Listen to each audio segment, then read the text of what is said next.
ओम शांति। आज के वरदान, बाप दादा के वरदान अपने मीठे बच्चों के प्रति। डेट 9 जून 2024। वरदान है, साधनों को निर्लेप व न्यारे बन कार्य में लगाने वाले बेहद के वैरागी भव। साधनों को निर्लेप व न्यारे बन कार्य में लगाने वाले बेहद के वैरागी भव। हम जो आत्माएं हैं, हम जानते हैं कि हमको भगवान को याद करना है, लेकिन बीच में हमारे साथ में जो कर्मेंद्रियां हैं, साधन हैं, उसके द्वारा माया आपके ऊपर अटैक कर सकती है। तो साधन को यूज करना और उसका सुख पाना, इसके तरफ आपका मन बुद्धि जाएगा तो वहां भगवान नहीं रहेगा। देखना, सुनना, खाना, पहनना, बच्चे, पति, सास, ससुर, संबंधी जो भी है, तो ये सभी से मन हटना है तो बेहद का वैरागी बनना है। तो वैरागी किसको कहते हैं?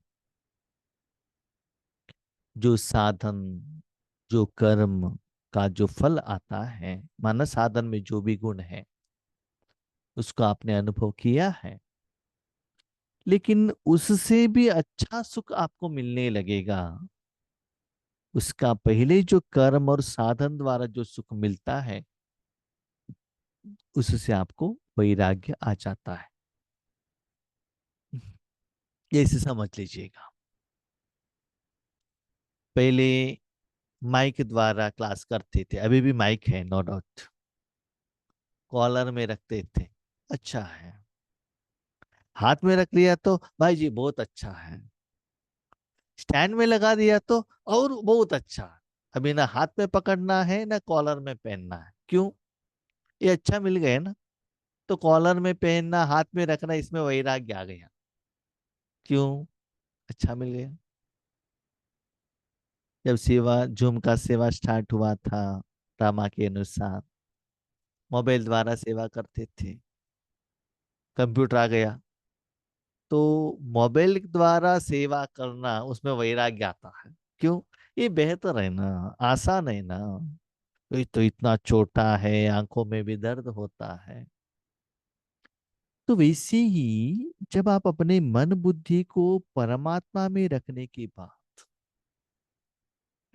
ईश्वरीय सेवा करने की बात, परमात्मा शक्तियों को विश्व में सभी आत्माओं को देने की बात, जो दुआ सेवा का फल मिलता है वो इतना श्रेष्ठ होता है।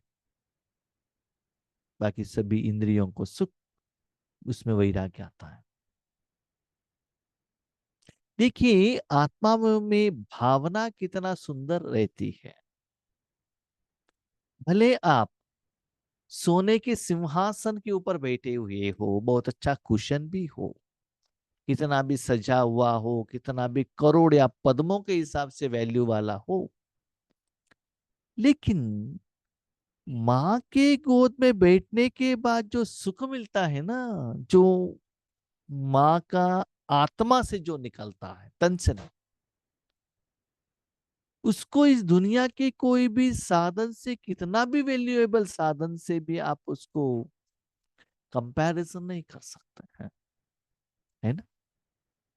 तो वैसे ही परमात्मा जो निस्वार्थ सेवादारी है, अपने बच्चों को इतना प्यार देता है, इतना ख्याल करता है, इतना प्रोटेक्शन करता है, तो उसके साथ आप कनेक्ट होके उसके जो भावना है, संबंध है, आपके प्रति जो प्यार है, प्रोटेक्शन है। वो देखने से आपको लगता है ये साधन सभी फीके हैं, इससे लगता है। तो बाबा कहते हैं ठीक है, साधन को यूज करना है, लेकिन उससे निर्लेप रहो। साधन का प्रभाव आपके ऊपर ना पड़े। इससे जानकी दादी को कहा गया, दादी आप 8 करोड़ की कार में क्यों घूमते हो? मैंने कहा मुझे मालूम नहीं कि वो 8 करोड़ है कि 8,000 है, एक कार है, मैं बैठी हूं बस। मुझे कुर्बान बेड ही चाहिए, नहीं सोने के लिए एक जगह चाहिए बस। वो मेटल का हो या लकड़ी का हो। आपने एक रूम 10,000 रुपये रेंट पर लिया कि क्या लिया, ये इंपॉर्टेंट नहीं है। वहां रहने के बाद आपको कितना अच्छा नींद आता है, उससे मतलब है ना, साधन से मतलब नहीं। आज लोगों के पास साधन है, धन है, नाम मान शान है, पोस्ट एंड पोजीशन है, क्या वो लोग खुश हैं? बाकी लोगों का बाजू में रखो। परमात्मा मिलने के पहले आपके पास क्या क्या था, आज उससे भी ज्यादा साधन हो गया है। लेकिन पारमार्थिक सुख ही हमको अच्छा लगता है ना, क्योंकि वही सच्चाई है। इसलिए साधन को यूज करो ईश्वरीय सेवा। यस, शरीर को भोजन खिलाना है, ओके। कपड़ा पहनना है, ओके। मोबाइल को यूज करो, कंप्यूटर को यूज करो, लेकिन ईश्वरीय सेवा, इंद्रिय सुख के लिए नहीं। नहीं, वो कब होता है आपका वो स्टेज, जब आपका राजयोग में ऐसे पावरफुल स्टेज आएगा, ये इंद्रिय सुख से भी ज्यादा वो सुख आपको मिलने लगेगा। कब होता है? जब तक आप आत्मा नहीं बनते हो। प्योर आत्मा बनेंगे तभी परमात्मा का सुख आपको अच्छा अनुभव होगा। जैसे कहते हैं ना, जलेबी खाने के बाद चाय पिएंगे, आप कहेंगे चाय में शुगर नहीं है। चाय का प्रॉब्लम नहीं, आपकी जीभ के ऊपर का प्रॉब्लम है। हम मुख से तो कहते हैं कि हम आत्मा है, आत्मा है, लेकिन जब बाबा के पास जाते हैं ना, आत्मा सिर्फ शब्द में रहता है, लिख में रहता है, लेकिन वहां जाने के बाद जॉब दे दो, प्रमोशन दे दो, इंक्रीमेंट दे दो, वो दे दो, ये दे दो, यही रहता है इंद्रियों का सुख।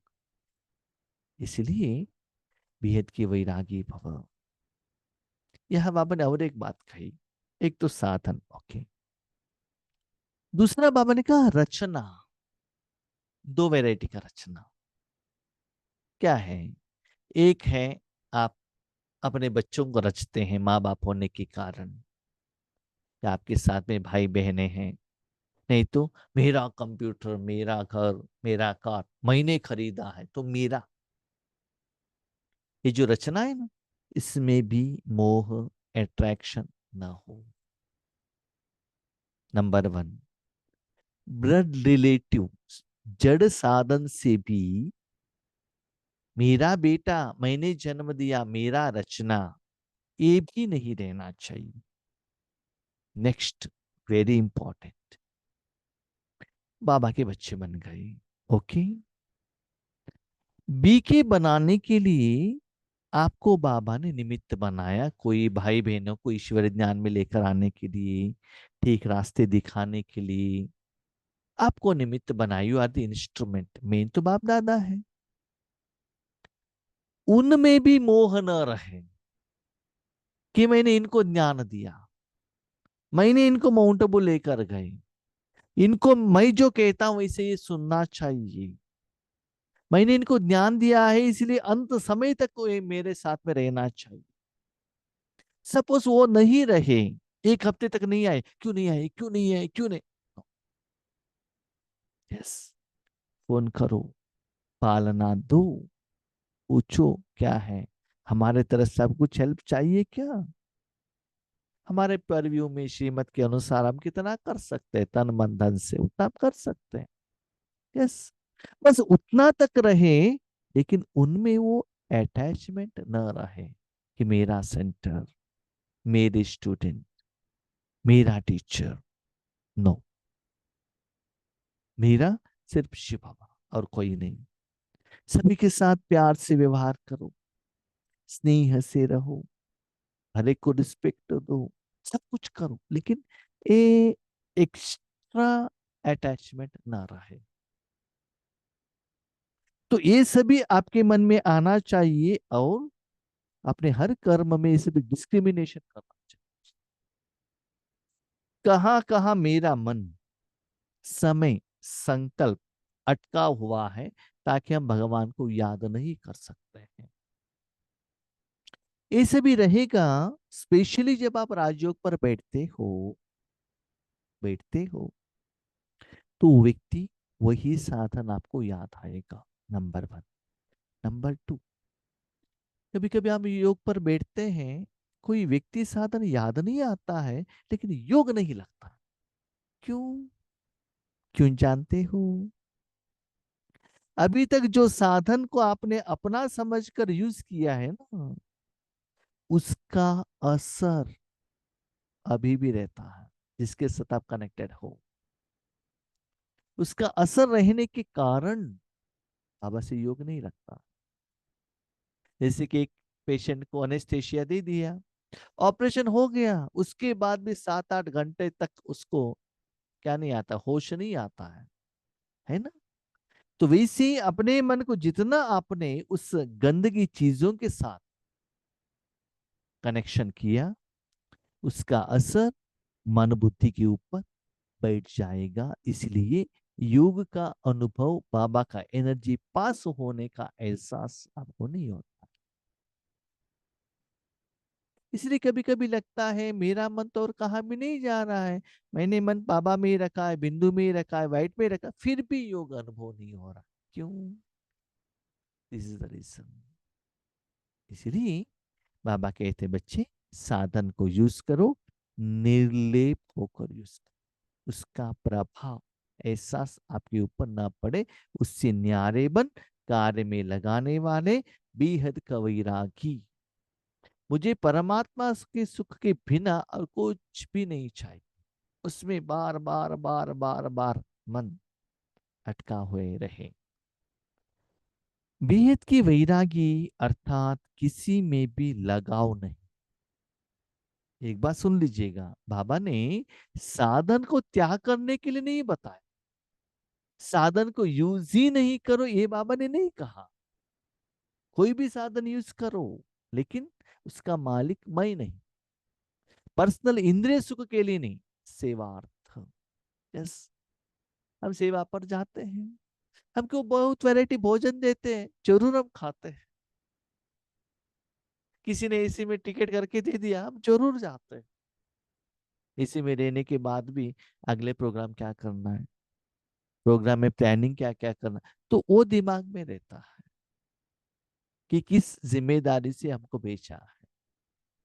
ठीक है, वही अच्छा लगता। अभी देखिए, हम हमारे द्वारा जो बाबा सेवा करा रहा है, हमको ये ज्ञान का मीनिंग से भी उस समय जब बाबा यूज करने से जो शक्ति आता है ना, बहुत अच्छा लगता है। और जो डेप्थ मीनिंग देता है वो बहुत अच्छा लगता है। तो क्लास होने के बाद मन और तन इतना लाइट होता है, इतना खुश होती है ना। तो उसके साथ कनेक्शन रहो, किसी में भी लगाव नहीं, सदा बाप के प्यारे, सदा बाबा आपको याद आए, आता है, आता है। जैसे कि कोई कोई एडिक्टेड पर्सन रहता है ना, दारू एडिक्टेड, स्मोकिंग एडिक्टेड, चाय का एडिक्टेड, भले वो जॉब कर रहा है, उनका मन 4 बजे हो गया और 1 घंटा है, 4:30 बजे गया और आधा घंटा है ना। तो दारू पीना, नशा चढ़ा आता है। जब हम स्कूल में जाते थे ना, जब छुट्टी आता था, दसरा का हॉलीडे और मार्च में, और इतना दिन है छुट्टी के लिए, और इतना दिन है, ये लगता था। इस दिन के बाद हम उड़ती पंछी। वही जब स्कूल स्टार्ट होता था, थोड़े दिन के बाद स्कूल स्टार्ट होने वाला है ना, टेंशन भी आता था दोनों तरफ का, है ना।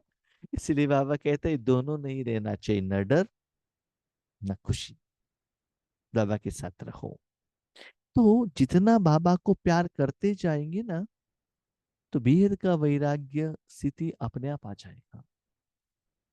दिल से निस्वार्थ भाव से ईश्वर सेवा में लगते जाओ, लौकिक पंचविकार, माया से आप ऑटोमेटिकली अलग हो जाएंगे। आपको पता ही नहीं चला कि मैं कितना दूर आ गया। 6 महीने के बाद अपने पिछले जिंदगी को देख करो, हाँ मैंने 6 महीने से एक सीरियल भी नहीं देखा, कितना जल्दी चला गया वो, पता ही नहीं चला। किसी के घर में जाते हैं, कभी कभी जाना पड़ता है हम लोगों को लौकिक घर में, तो वो लोग सीरियल देखते, हम भी करते थे ना 6 महीने के पहले, अभी कुछ है ही नहीं। तो कितना इजी से उस वो नेगेटिव एनर्जी से बाहर आ गए। हमको लगता है कि आश्चर्य लगता है। यस, बाबा कितना हमको प्रोटेक्शन कर रहे हैं। इसीलिए अपने मन को पुरुषार्थ में, साधना में, सेवा में, बाबा के साथ प्यार करने में बिजी रखो। यह प्यारापन ही न्यारा बनाता है। जितना बाबा को प्यार करते हो उतना न्यारा होता है। पति को जितना प्यार करते हो ना, माँ बाप से न्यारा होते ही हो। बच्चे को प्यार करते कहते पति से न्यारापन आ जाता है ना। एक बात याद रखिएगा, यस, कभी कभी होता है, पति डांटते हैं तो न्यारा होना पड़ता है। लेकिन आपका ये पति है ना, डांटता नहीं है, प्यार देता है। लेकिन डांटता है लेकिन पता नहीं चलता है, गुस्सा होकर डांटता नहीं है वो, बहुत प्यार से डांटता है, पता ही नहीं चलता है। ठीक है, बाप का प्यारा नहीं तो न्यारा भी नहीं बन सकते, लगाव में आ जाएंगे। हाँ, मैंने ईश्वरी जिंदगी में देखा है कि आपका योग ठीक नहीं है ना, तो बाबा का प्यार नहीं मिलता है। तब आपका मन है ना, इंद्रियों के सुख की तरफ चला जाता है। दूसरी बात, ये इंपॉर्टेंट बात है, जब हम सेवा में लगते हैं ना, वो सेवा का फल को हम एक्सेप्ट करते हैं। कैसे एक्सेप्ट करते हैं? मैंने किया। ठीक से सुनेगा, सेवा करने के टाइम पर बाबा, सेवा होने के बाद मैंने किया करके आपने एक्सेप्ट कर लिया, समझ लो आप फेल हो गए। तो बाबा प्यार नहीं करते। इसीलिए आपको बेहद का वैराग्य स्थिति नहीं आता है। कर्म कराया भगवान से और फल आपने रिसीव की। इसीलिए फल उनके हाथ में दे दो, तो वो जितना फल देता है,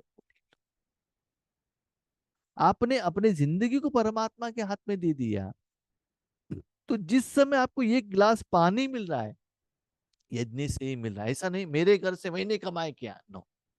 तो ब्रह्मा बाबा ने 9 करोड़ रुपए, सारा धन, सारा परिवार यज्ञ में लगाया। कभी भी कहा मेरे धन से मैं खा रहा हूं? नहीं ना। तो वैसे करके तो देखो, बाबा आपका जिंदगी कितना सुंदर सजाता है।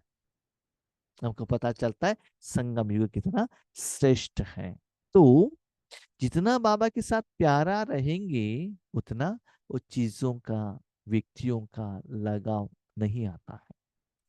जो आपका प्यारा है, वह सर्व आकर्षणों से परे अर्थात न्यारा होगा। इसको ही कहते हैं निर्लेप स्थिति। मैं मेरी जिंदगी में जानता हूं, मुझे अनुभव है। ऐसे तो हमको जन्म गरीब घराने में रखा था, आज उसके कंपैरिजन में कितना अच्छा साधन है, कपड़े सब कुछ है, लगता है हमको। ऐसे क्वालिटी वाले कपड़े तो हम खरीदते नहीं है, लेकिन यदि से मिला है।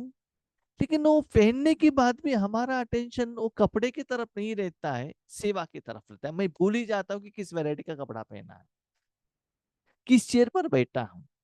यहाँ तक हम भूल जाते हैं कि दुनिया के कोई भी कोने में सेवा पर हम बैठे रहेंगे, किस गांव में हूँ ये भी हम भूल जाते हैं। हमका अटेंशन यही रहेगा कि बहुत अच्छा सेवा करना है, बाबा को साथ में रखते हुए। वो जो प्यार स्नेह, जैसे आप फिल्म देखने के लिए बैठते हैं, क्रिकेट देखने के लिए बैठते हैं, तो सारी दुनिया को भूल जाते हो ना। तो बाबा कहते ऐसे करने से निर्लेप, जानते हो क्या है निर्लेप? माना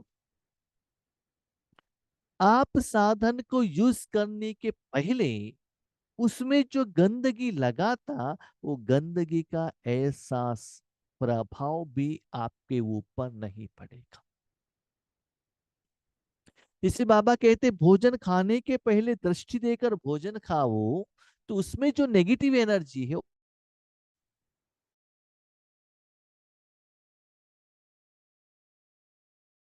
पेशेंस उस साधन के ऊपर लगा हुआ है, वो भी क्लीन होगा। साथ में किसी आत्मा ने किसी भी रूप में आपको सेवा किया हुआ हो, धन,